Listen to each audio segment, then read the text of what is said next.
dương đăng rồi mà khơi tha giống tứ tự dương sắc sai bị một tật dương đăng mộng tha riêng rồi thay tim buồn vật chất cao chẳng dương đăng ngày tha nên thay tim buồn vật chất cao trong một năm một hai sụp bấy cứ bật tê Campuchia dương tổ tụ ban ai kể bị bà rằng chẳng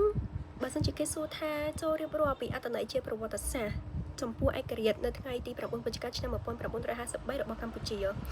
so ចម្លើយគឺ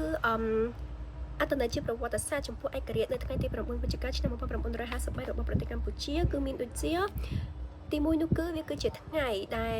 ប្រជាជនកម្ពុជារួចផុតពីការជិះជាន់ការគៀបសង្កត់ការកេងប្រវ័ញ្ចរបស់ពួកអាណានិគមបារាំងទី2វាជាជោគជ័យដ៏ខ្លាំងក្លាដែលរាជខ្មែរបានរួចផុតទុក្ខទោសដោយសារតែបារាំងបានបង្ខិតបង្ខំឲ្យរាជខ្មែរបង់ពន្ធជាពិសេសនោះគឺទៅលើប្រជាជនក្រីក្រយ៉ាងធ្ងន់ធ្ងរទី3នោះគឺជាឱកាសដ៏ពិសេសពិសាលដែលប្រជារាស្ត្រខ្មែរគឺមានសិទ្ធិសេរីភាពយ៉ាងពេញលេញក្នុងការសម្រេចជោគវាសនារបស់ប្រទេសខ្លួនឯងដោយខ្លួនឯងផ្ទាល់ទី4នោះគឺវាឯករាជ្យនេះគឺមិនបាន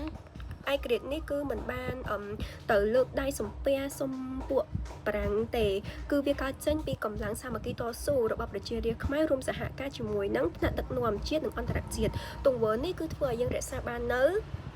ប្រពៃណីទំនៀមទម្លាប់ជំនឿសាសនារបស់ខ្មែរយើងជាពិសេសនោះគឺរក្សាបាននៅអធិបតេយ្យភាពដែនដីបូរណភាពទឹកដីតាមការអភិវឌ្ឍតាមឆន្ទៈនិងតាមគោលបំណងរបស់មហាជនខ្មែរនិងចុងក្រោយគេនោះគឺប្រទេសខ្មែរបានរួចផុតពីនឹមអាណានិគមបារាំងអញ្ចឹងប្រទេសខ្មែរគឺអាចឈរស្មើមុខស្មើមាត់ជាមួយនឹងប្រទេសឯទៀតនៅលើឆាកនយោបាយនិងឆាកអន្តរជាតិ